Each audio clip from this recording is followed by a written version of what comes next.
ஆண்களே, முதலிரவில் செய்யக்கூடாத தவறுகள் இல்லையெனில் அந்த சிறப்பு இரவு விரும்பியபடி அமையாது. திருமணம் என்பது ஒவ்வொருவரின் வாழ்க்கையிலும் மிகப்பெரிய நிகழ்வு. இருவரும் இணைந்து புதிய வாழ்க்கையை தொடங்கும் அந்த நாள் எப்போதும் நினைவில் நிற்கும். திருமணத்துக்கு பின் வரும் முதலிரவு ஆண் பெண் இருவருக்கும் அதிக உற்சாகமும் எதிர்பார்ப்பும் நிறைந்த நேரமாக இருக்கும். ஆனால் சில சமயம், குறிப்பாக ஆண்கள் சில தவறுகளைச் செய்வதால் அந்த இரவு சரியாக அமையாமல் போகிறது. அவற்றை தவிர்க்க சில விஷயங்களை மனதில் வைத்துக் கொள்ள வேண்டும். 1. அதிகமாக மதுவை தவிர்க்கவும். திருமண நாளில் மகிழ்ச்சியில் மது அருந்துவது சாதாரணம். ஆனால் அதனால் படுக்கையில் செயல்திறன் குறையும். சிறப்பு இரவை பாழாக்காமல் இருக்க அளவோடு இருக்கவும். 2. திரைப்படங்களோடு ஒப்பிடாதீர்கள். மூவிஸ்ல வரும் காட்சிகள் நிஜம் அல்ல, கற்பனை.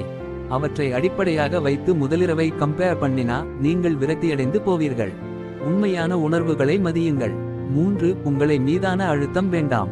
சிறந்த இரவாக மாற்ற வேண்டும் என்று அதிகமாக யோசிக்கும்போது unnecessary ஸ்ட்ரெஸ் வரும். அது பர்ஃபார்மன்ஸ் ஐ பாதிக்கும். பார்ட்னர் உடன் நேச்சுரல் பேசிக்கொண்டு நிதானமாக நகருங்கள். 4. அவநம்பிக்கை காட்ட வேண்டாம். சில ஆண்கள் திருமண இரவில் வெட்கப்பட்டு தன்னம்பிக்கை இழக்கிறார்கள். அதற்கு பதில் சிரிப்போடு பேசிக்கொண்டு மனைவியின் மனதை நிம்மதியாக்குங்கள். கான்சென்ட் ஐ மதித்து ஸ்லோலி தொடங்குங்கள். 5. கவனம் சிதற விடாதீர்கள். திருமண நாள் வேலைகள் சின்ன சிக்கல்கள் படுக்கையறைக்குள் ஃபாலோ ஆகக்கூடாது. நெகட்டிவ் மூட் அந்த இரவை கெடுக்கும். அமைதியாக பாசிட்டிவ் மனநிலையில் இருங்கள்.